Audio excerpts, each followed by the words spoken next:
Në lajmet e të tjera do të ndiqni jehuna e fenomenit të çuditshëm të zhdukjes së rreth 50% të bletëve në Shqipëri. Mediat franceze e lidhin me kultivimin e hashashit. Rreth 30 studentë të diplomuar nga Universiteti i Qerem Çabej nga 45 aplikime kanë përfituar nga programet e nxitjes së punësimit.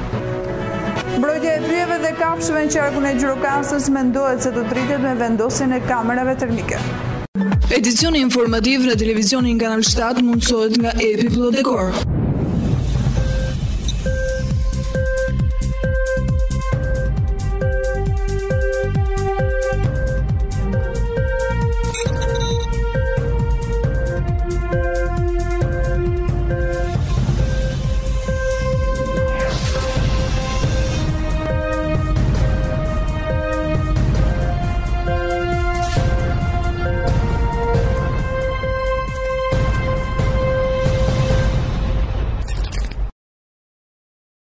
Përshëndetje nderuar shikues të ekranit televizionit Kanal 7, ju njohim gjerësisht me informacionet e përgatitura për këtë edicion informativ. Jehuna e fenomenit të zhdukjes së rreth 50% të bletëve në Shqipëri, mediat franceze e lidhin me kultivimin në masë të hashashit. Jehuna e fenomenit të çuditshëm të zhdukjes së bletëve në Shqipëri gjatë vitit kaluar ka mbritur deri në mediat franceze Le Courrier de Balkan. Ka dhënë alarme për këtë fenomen që është trajtuar edhe nga mediat e njohura si TV5 që e quan këtë dukuri një katastrofë ekologjike. Artikullt referojnë si shkakun kryesor të këtij fenomeni pesticidin e fortë të përdorur për të kultivuar hashashin, teksa theksohet fakti se Shqipëria është produse më i madh i kanabisit në Europë. Fermerët e trajtojnë mirabim hashashin me pesticide të ndaluara, të vjetra dhe në sasi industriale për të shmangur mundit e për të kontrolluar prodhimin e tyre. Por bletët janë shumë të ndjeshme ndaj këtyre kimikateve dhe si rrjedhoi vdesin në sasi. Një problem i tillë është konstatuar më herët në SBA.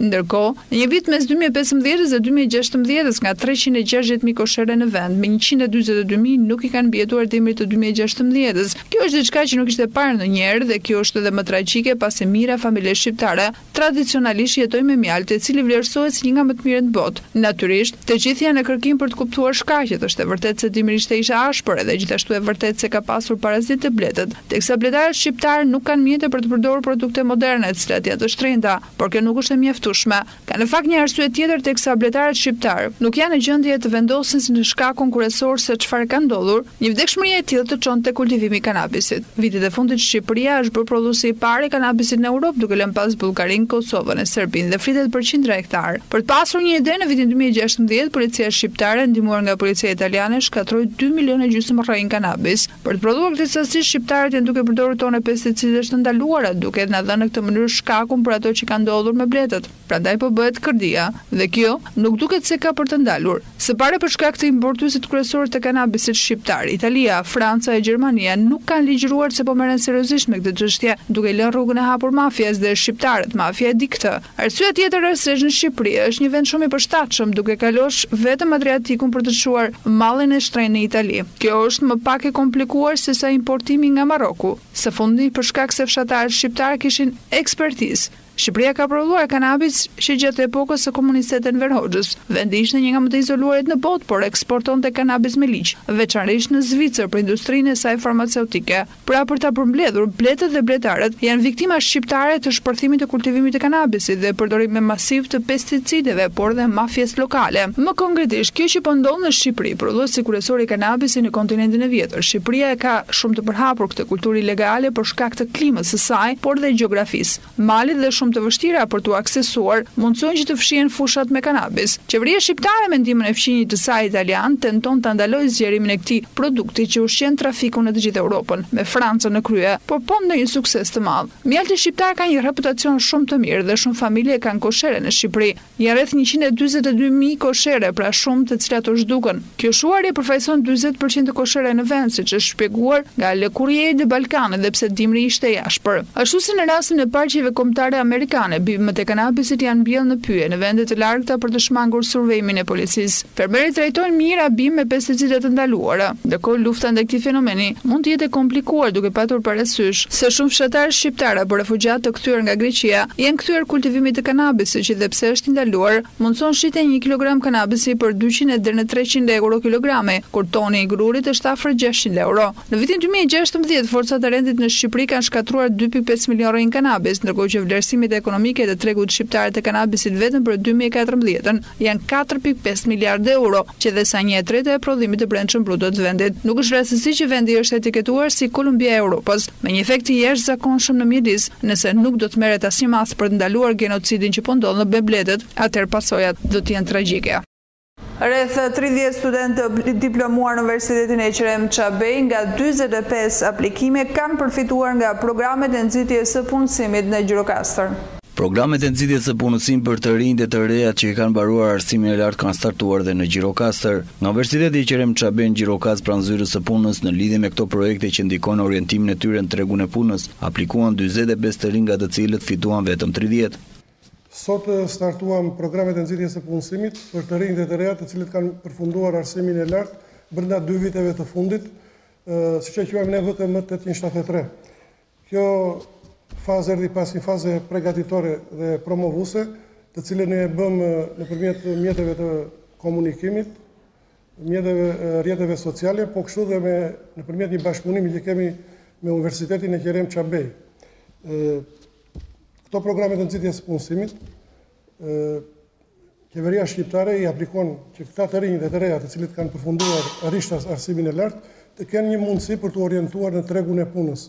E rëndësishme është që të gjithë këta studentë, të cilët kanë aplikuar, që nuk ishin pak si vjetë, por ishin 45 të tillë, nga të cilët vetëm 30 përfituan nga një fazë seleksionuese, e cila bëhet nga Komisioni Vendor 3 palësh, që është pranë zyrave të punës, i përbën nga punonjës shtetëror, nga pedagog, nga përfaqësues të punëdhënësve dhe përfaqësues të punëmarrësve. Këta 30 të rinj dhe të reja që kanë përfunduar arsimin e lartë në degë të ndryshme, sot do të fillojnë praktikën profesionale në disa institucione të qytetit Gjirokastër, siç janë Qarku, Bashkia, Zyra e punës, formimi profesional, sigurimet shoqërore dhe disa institucione të tjera. Pjesa më e madhe janë infermier, ekonomist, bioteknologji, informatik e tjera. Të gjithë këta studentë kanë një mundësi nëpërmjet këtyre aplikimeve ata si të thuash, të praktikojnë në praktik ato që kanë mësuar në bankat e shkollës.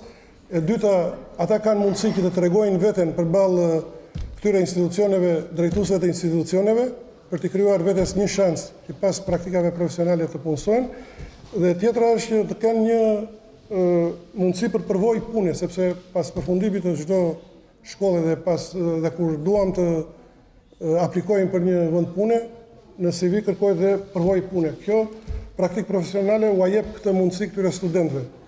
Po, nga programet janë për të rinjt, VKM 873 dhe 199, rreth 30% e këtyre pjesëmarrësve në këto praktika profesionale që kemi në 3 vitet e fundit, të cilët kanë patur mundësinë të nënshkruajnë kontrata pune në sektor të ndryshëm, siç është në spitalin rajonal, në arsim, në biznese private dhe në profesione të ndryshme. Pjesa kryesore kanë qenë institucione shtetërore, kryesisht tek spitali rajonal, që janë dhe infermierë, të cilët dalin nga Universiteti e Qerem Çabej. Për të rinj marrja një përvojë pune kryesisht pranë institucioneve shtetërore është një bazë e mirë për nisjen e një karriere pune për të ardhmen e tyre profesionale. Atëherë, unë jam Kristina Gorici, kam mbaruar Universitetin e Qerem Çabej për kontabilitet financë dhe master profesional. Kam aplikuar te zyra e punës për praktikën që do zhvillohet dhe kam fituar tek shërbimi social. Kam mbaruar për Universitetin e Qerem Çabej për administrim publik. Është një ndihmë nga sigurimi i punës që na ofron një mundësi specializimi. Mua më kanë angazhuar te Inspektorati i Punëve, ekonomist, një ndihmë shumë e madhe për mua, për të ardhmen time. Një gjë shumë e mirë, domethënë, sipas zyrës së punës, edhe një ndihmë për të rinjt e Gjirokastrës. Është shumë mirë.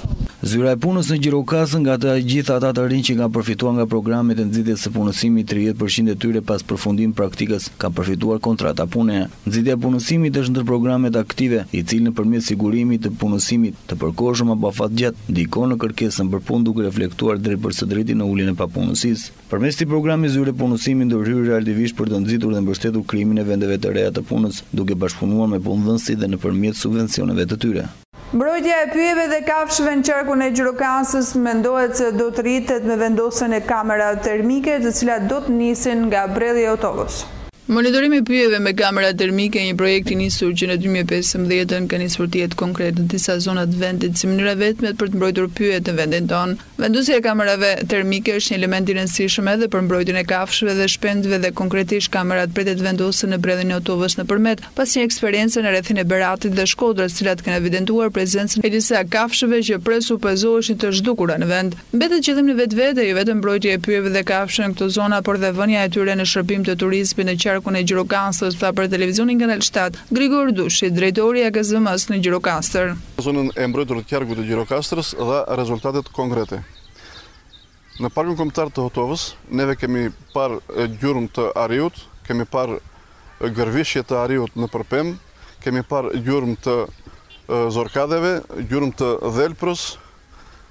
Në këtë kuadër tani neve do të montojmë dhe kamerat kurth në parkun kombëtar të Otovës për të parë më tepër dhe më sakt ecurinë e këtyre kafshëve. Në Shqipëri janë vendosur kamera kurth në rrethin e Beratit, në zonat e mbrojtura në malin e Tomorit, janë vendosur kamera kurth në rrethin e Shkodrës, të cilët kanë shfaqur që pranin e kafshëve dhe të shpendëve në këtë zonë, si të arinjve, të rikjebullit në malin e Munellës në Puk, të kaprollit dhe të maces e egër që janë të pranishëm në malin e Tomorit. Tani këto kamera do montohen në parkun kombëtar të Otovës. Në këtë mënyrë neve do të shikojmë ecurinë e kafshëve e moratoriumit në këtë zonë. Qëllimi i administratës së zonave të mbrojtura në qarkun e Gjirokastrës është jo vetëm ruajtja dhe menaxhimi i këtyre zonave, por vënia në eficiencë të tyre. Në qarkun e Gjirokastrës kemi parkun kombëtar të Bredhit të Otovës, i cili ka ujërat termale të Banjës, në të cilat investohet dhe bëhet një pyllëzim për rregullimin, riparimin e sheshit dhe ndërtimin e disa godinave që do të shërbejnë vizitorëve dhe njerëzve që do të frekuentojnë këto banjet. Në të ardhmen neve kemi ndërmend të zbatojmë një projekt në këtë për të krijuar një qendër vizitorësh ku të gjithë turistët do të marrin informacionin e duhur për çka kanë për të parë në parkun kombëtar. Kombëtar të Bredhit të Otovës, gjatë informacionit që kemi për vitin e kaluar, gjatë sezonit të verës kishim 2950 turistë. Në zonat e mbrojtura që ka qarku i Gjirokastrës, respektohet me rreptësi moratoriumi i pyjeve, nuk kemi dëmtime nga njerëz të huaj që të na dëmtojnë sipërfaqet pyjore të këtyre zonave. Për furnizimin e komunitetit brenda parkut kombëtar, neve kemi menduar dhe kemi zbatuar një projekt në të cilën duke bërë punime shërbimi, shëndetësimi të këtyre pyjeve nga vetë banorët e parkut, u kemi siguruar dhe drut e zjarit për ngrohje në dimër.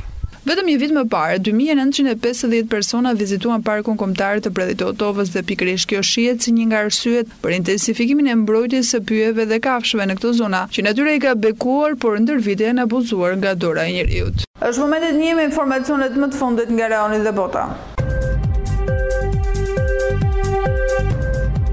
Presidenti Emanuele Marko është betuar këtë të diel në pallatin e Elizet, çelësa të cilë do ja dorëzonin ish-presidenti Farçoj Sollant, mes masave të të përforcuar të sigurisë anë mban Parisit. Kandidati pavarur Macron fiton bindshëm në balotazhin e fundjavës së shkuar përballë rivales së tij nga ekstremi i Marine Le Pen. Në fjalimin e tij pas ceremonisë së betimit, presidenti Macron tha se do të rivendosë pozitat globale të Francës. Franca do të jetë e fuqishme vetëm nëse është e suksesshme dhe begat. Franca do të jetë një model për botën, vetëm nëse është shembull i karakteristikës, deklaron Macron. Ne duhet t'i kthejmë francezë për të ardhmen e krenarin për atë që francezët janë. E gjithë bota do të kushtoj vëmendje asaj që mendojnë se thot Franca, sepse të gjitha së bashku do të shkojnë për të frikës dhe ankthit. Së bashku do të jemi shembull i një populli që ditë afirmoi vlerat dhe parimet e tyre, ato të demokracisë dhe republikës. Duke hapur bisedën në termin rilindje, presidenti i Francës tha se bota ka nevojë për atë që Franca ka mësuar gjithmonë. Për dekada të tëra Franca ka ndryshuar mbi vetvete, por bota dhe Europa ka nevojë më shumë se kur për Francën. Mandati im do t'i kthehet francezën ndërgjegjësimit për besuar në atë që janë. Ai mbriti rreth orës 10 të mëngjesit në pallat prezidencial ku takua fillimisht me ish-presidentin Hollande. Ish bankieri i investimeve nuk është garuar asnjë për një post zyrtar përmes zgjedhjeve, ndërsa lëvizja e tij politike të qendrës e formoi vetëm një vit më parë. Qindra forcash policore ishin patrullim në rrugët kryeqytetit francez gjatë kohës që zhvilloi ceremonia në pallatin Elysee, rezidenca zyrtare prezidenciale. Franca ndodhet në gjendje emergjence që për sulmin terrorist vit 2015 ndaj dhe një pjesë e madhe e qendrës së qytetit ishte bllokuar për trafikun gjatë gjithë paradites. Pas dorëzimit të pushtetit pason insektimi i trupave ushtarake që do të shoqërohen në 21 të shtëna përshëndetëse. Macron pritet vizitojë më pas Harkun e Triumfit dhe vendos kurora me lulen varrin e ushtarit pa njohur. Macron do të jetë president më i ri i Francës në moshën 39 vjeçare që përkur udhëzim të Napoleon Bonapartit si perandor në vitin 1804 dhe i pari për themelim të Republikës së Pesë franceze nga presidenti Charles de Gaulle në vitin 1958. Lëvizja e tij politike El Marque u formua vitin e shkuar, ndërsa si partia La Repubblica El Marque do dorëzoi listat e kandidatëve për deputet për Asamblen 577 vendçe të Francës në zgjedhjet parlamentare të muajit qershor. Ai ka premtuar se do të punojë për të gjithë dhe thotë se programi i tij do të shërbejë për të majtë të djathtë. Javën e parë Macron detyrë do të jetë i ngarkuar. Ai do të niset për në Berlin të hënën për të takuar me kancelaren Merkel, si dhe për treguar angazhimin e tij në Bashkimin Evropian. Ai prit gjithashtu të emërojë një kryeminist të vendit. Papa Francesku ka vizituar të shtunë në qytetin Fatimas në Portugali, ku është pritur nga rreth 500.000 besimtar. Kjo vizitë ka përkuar me 100 vjetorin e vdekjes së dy fëmijëve, Franceskino dhe Jankita Marto, të cilët janë shenjtëruar nga Kisha Katolike. Papa Francesku u lut në varet e tyre para ceremonisë së kanozinit, e cila u mbajt në ambiente të hapur dhe u ndoq në rreth 500.000 njerëz. Dy fëmijë, vëlla e motor bashkë me kushurinë e tyre Lucia në vitin 1917 kanë pretenduar se ju është faqur Virgjirja Shamari, e cila u ka treguar 3 sekrete të cilat më vonë interpretuan si parashikimi i luftës së dytë botërore, fundi i luftës së ftohtë dhe vdekja e një pape. Historia e fëmijëve nuk u besua nga autoritetet e kohës dhe ata u dënuan me vdekje në vaj të nxehtë nëse nuk do të rindryshonin historinë e tyre. Vëlla e motor i shpëtuan dënim me vdekje, por humbën jetën si pasojë së sëmundje epidemike. Francisco në vitin 1919 dhe Jancita në vitin 1920. Kristian-demokratë Angela Merkel kanë shënuar një fitore të rëndësishme në zgjedhjet lokale në rajonin e Nordrhein, të paktën sipas exit polleve. Televizioni gjerman ARD tha se partia e CDU e kancelarit gjerman do të marrë 34.5% të votave, duke larguar nga pushteti në këtë lanç socialdemokratët që projektojnë të marrin 30.5% të mbështetjes popullore. Socialdemokratët kanë drejtuar Asamblenë Rajonale Nordrhein, landi më popullor në Gjermani, për shumicën e viteve pas luftës. Kjo është disfata e tretë e socialdemokratë që prej marsit, diçka që tregon se se nuk kanë më shpresa që ti mohoj Merkel një mandat të katërt në zgjedhjet e përgjithshme shtatorit. Zgjedhjet rajonale në Nordrhein shihen si një test i rëndësishëm për ato të përgjithshme dhe duket se Merkel ka kaluar me sukses. Lideri socialdemokratëve Martin Schulz kishte parashikuar se një fitore në këtë land do ta bënte atë kancelaren e ardhshme të Gjermanisë, por duket se zgjedhësit kanë vendosur ndryshe. Partnerët e preferuar të CDU së Merkel, demokratët e lirë, parashikojnë të marrin 12% të mbështetjes popullore në Nordrhein, duke i kaluar pushtetin rajonal në këtë land partisë së kancelares. Mund të jetë Brukseli që do të paguajë llogarinë për Brexit pasi Britania e Madhe ka kontribuar për shumë institucione dhe të mira europiane. Kështu deklaroi në intervistë për gazetën Daily Telegraph ministri i jashtëm britanik Boris Johnson, i cili akuzon Bashkimin Evropian se dëshiroi të piqë gjakun Mbretërisë së Bashkuar. Sipas Johnson, ka shumë arsye që pse Brukseli duhet të kthejë para mbrapsht Londrës. Bashkimi Evropian ka llogaritë se Londra duhet të paguajë nga 40 deri në 60 miliard euro për të respektuar angazhimet e marrë si pjesë e BE-s në programe dhe fonde europiane, por ekzekutivi britanik prekosh ka deklaruar se nuk ka ndërmend të paguajë një shifër të tillë. Në intervistën e tij Johnson si konsideron si absurde shifrat e përmendura. Daily Telegraph shkruan se Britania ka të drejtën një rimbursim për 9 miliard sterlina nga Banka Evropiane investim dhe 14 miliard të tjera në fonde dhe pronat palojshme. Ata duan që të na pinë gjakun këtij vendi, por ne duhet të ikim nga tryeza, bisedime dhe papaguara, si deklaron Johnson. Kryediplomati britanik tha se Britania dhe BE-ja kanë pronësi të përbashkëta për disa pronë që Londra ka paguar prej vitesh dhe vlera e tyre duhet të llogaritur me kujdes. E kthejmë informacionet në vend, do të flasim për sport. Në momentin që kanë ngelur 3 javë nga përfundimi i kampionatit shqiptar, 9 skuadra janë në objektiva, çuditëare se ndeshjet nuk luhen në të njëjtin orar.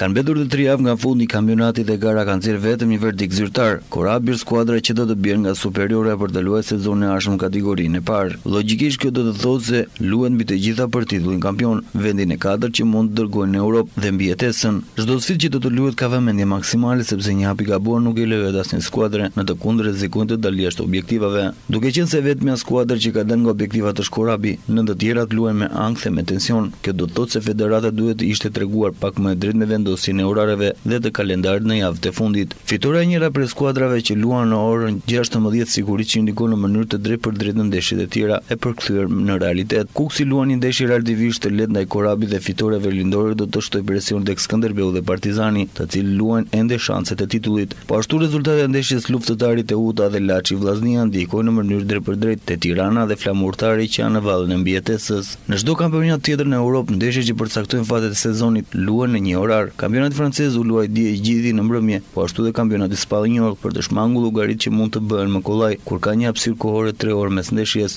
Skënderbeu dhe Partizani luajnë ndeshjen relativisht të vështira përballë dy ekipeve që nuk e kanë siguruar ende mbijetesën, ndaj duhet të bëhet më shumë se sa maksimum për të marrë 3 pikë dhe për shpresuar endet e titullit. Luftëtarët e Uta dhe Laçi Vllaznia gjithashtu përcaktojnë një peshë të madhe për objektivat e vendit të 4 dhe mbijetesën. Asnjë nuk është e sigurt në këtë kampionat të çmendur, që megjithëse do të vendoset në javën e fundit. Është momenti të shohim dhe parashikimin e motit, ndjekim bashkë grafikën.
Gjurokastër.com, dritarja juaj e informacionit, vetëm në një faqe. Showbiz, sport, kultur, lajme politike, ekonomi, koncept i ri në gjithçka, ndryshe nga të tjerët. Gjithçka në një të vetme. Dritarja juaj e informacionit në çdo hap, kudo që të ndodheni. Gjurokastër.com. Dhe jemi gjithmonë më pranë. Me parashikimin e motit përfundojmë dhe edicionin informativ në televizionin Kanal 7, ju lënë shoqërinë e programeve i mbesh përpafshim.